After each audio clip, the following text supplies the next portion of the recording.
Melihat tawamu, mendengar senandungmu, terlihat jelas di mataku warna-warna indahmu.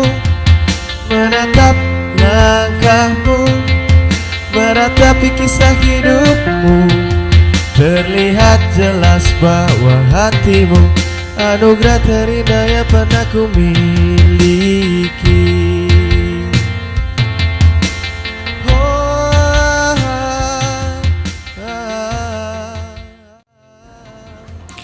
Vokalis grup band Ceylon Seven, Ahdiat Dutamojo mendadak jadi pembicaraan netizen setelah video lamanya yang sempat viral kini diunggah lagi ke Twitter.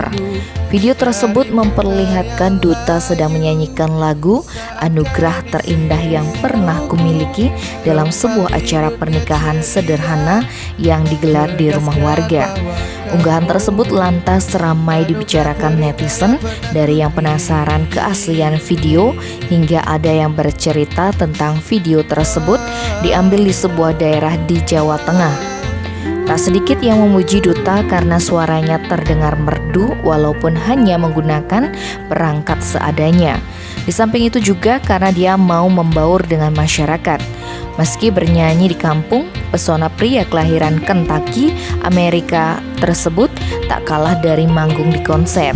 Netizen yang melihatnya pun terheran-heran hingga kagum melihat Duta yang seakan tak menua. Tim Bali Express melaporkan. Belai lembu jarimu, sejuk tatap wajahmu, hangat peluk janjimu, anugerah terindah yang pernah ku miliki.